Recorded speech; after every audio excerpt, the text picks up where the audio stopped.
কে আপনি? কারে স্যার? কার কাছে আসছেন? কথা বলতেছেন না, আপনার চোখ দুইটা কেমন যেন চেনা চেনা লাগতেছে। আপনি কে?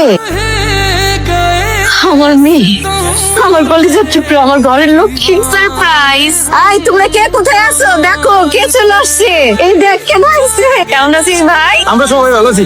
তাই এটা তো আরে আস্তে আস্তে এরা তো সে আগের মতোই দুষ্ট হয়ে গেছে। আরে মা, তোর স্নেহ পায়া এরা নিজেদেরকে পাল্টাইতে পারে নাই। তুই ওদের আচরণে কিছু মনে করিস না। কি মনে করব? তোমাদের জন্যই তো সব কষ্ট করি আমি, তাই না? ওদের সুখ দেখলে তো আমারই ভালো লাগে। তুই মনে হয় খালি খাটোস, নিজের দিকে ফিরে তাকাস। তো শুকাই গেছিস গা, মানুষের জন্য অনেক খাটছস, অনেক চিন্তা করছস। এবার নিজের দিকে ফিরে চা, নিজের কথা ভাব। আসতে না আসতে এসব কেন বলতেছো মা? এই দুনিয়াটা অনেক স্বার্থপর, তোর নিজের কথা আর কেউই ভাববো না। মনের কথা অনেকজন আছে মা। সারা রাত্র মা আমি দুজনে মিলে গল্প করবো। চল সবার জন্য উপহার নিয়ে আসছি, চিন্তার কোনো কারণ নেই। এত বছর পর আসছি, খালি হাতে আসছে নাকি?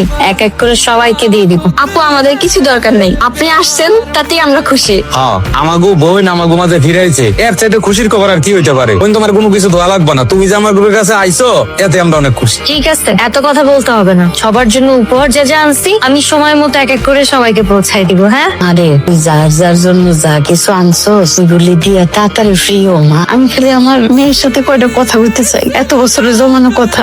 আরে আমার মেয়েটা কত বছর পরে আয়সা নিজের বাড়িতে খাইতে বসছে। আর মা একটা লোকমা খাওয়াই দিবে। এই একটা জিনিস বিদেশের মাটিতে অনেক মিস করছি মা। আপু কবে বিদেশ যাইবা?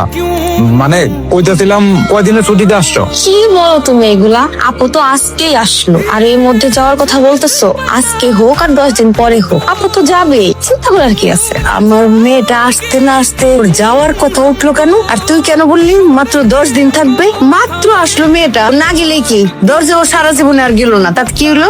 গেল না মানে? মা ঠিক কথা বলছে, আমি এবার একবারের জন্য চলে আসছি, আর যাবো না। বিদেশের মাটিতে আর মনটা টেকে না, মন সারাক্ষণই বাড়িতেই পড়ে থাকে। ওইখানে তো আপনজন বলতে কেউ নাই।